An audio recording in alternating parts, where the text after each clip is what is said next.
یکی از بیماری هایی که اخیراً گریبان ما رو گرفته بود، حالا گریبان که چه عرض کنم، بیشتر خشتک ما رو گرفته بود، بیماری هست به اسم فیستول یا کیست مویی. مرضای ما رو نگاه تو رو قرآن، ملت میرن ADHD میگیرن، پرفکشنیسم میگیرن، ما فیستول در میاریم.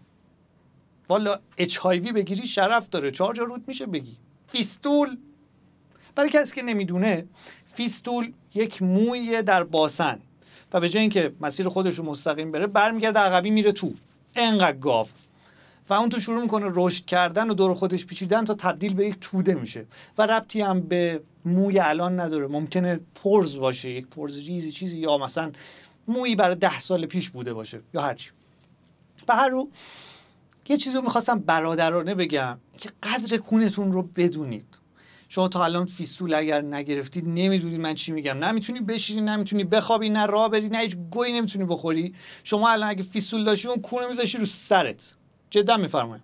خلاص ما رفتیم پیش دکتر. گفتیم آقای دکتر این کونه ما چشه؟ نگاه کرد گفت کونه جالبی هم نداری. گفتم خب یعنی چی؟ خب وقتی کونه جالبی نداشته باشی بیشتر در معرض بیماری ها هم قرار میگیری. گفتم خب گاو، من الان گرفتم اومدم پیش دیگه، تموم شد، گفتن چه فایده‌ای داره؟ گفت خب تو باید جراحی کنی دیگه. گفتم خب اوکی، میریم سراغ جراحی.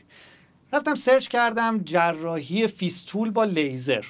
جز اولین سایتایی که اومد یه دکتری بود به اسم دکتر کون. حالا دقیقاً عین همین نه، ولی حالا مشابه همچین چیزی بود و برام جالب بود که چطور یه دکتر انقدر با خودش راحته، انقدر رو راسته.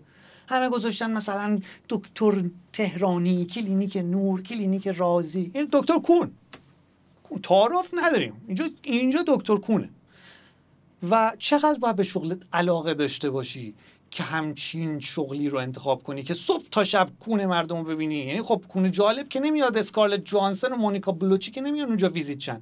صبح تا شب باید یه سری کونه اسخر خیکی کونپشم ببینی تا شب.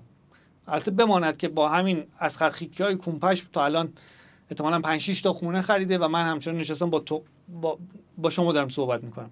داشتم تصور میکردم داشته انتخاب رشته میکرده، معلمشون اومد بهش گفته خب پسرم شما به چی علاقه داری؟ یعنی فکر کرد تو کون. فقط من فقط کون دوست دارم. خب باید بری پزشکی، این رشته برای توه، میری پزشکی. و این شد که اومده سر اون کار.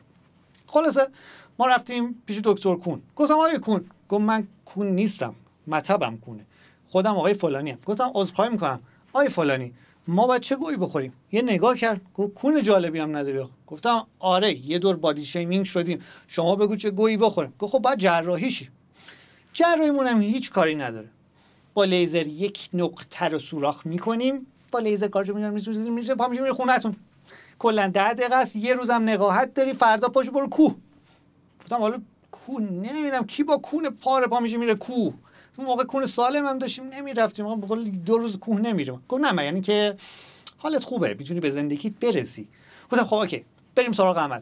رفتیم اتاق عمل، دراز کشیدیم. مدل جراحیش هم به این شکله که این لپه، یه چسب به این لپ میزنه میاره این ور زیر تخت و این لپ هم یه چسب پند میاره این زیر تخت. بعد باز باید، یعنی تا حدی که کامل شما باز میشی و اشراف کامل به تمام نقاط شما پیدا میکنه. بعد که برش زد گفت دنبالچه خوبی هم نداری. من الان من چه گویی میتونم بخورم وسط عمل؟ تو من بگی چاقی، من شاید بتونم خودم رو لاغر کنم.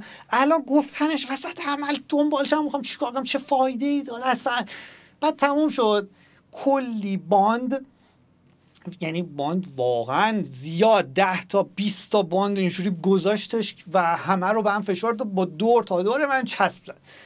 و به جرئت میتونم بگم که از رو شلوار میتونستم با کیم کارداشیان و کاردی بی رقابت کنم، یعنی انقدر بزرگ.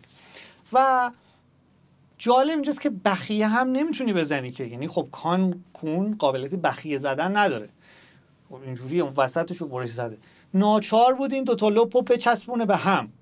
یعنی الان اگر همه این 2 تا لپ دارم، من 1.5 دارم و این بالاش به هم دوخته شده، در واقع شکل 5، شکل قلبه بیشتر از اون بر.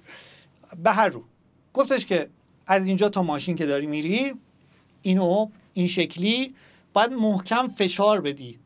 گفتم اوکی.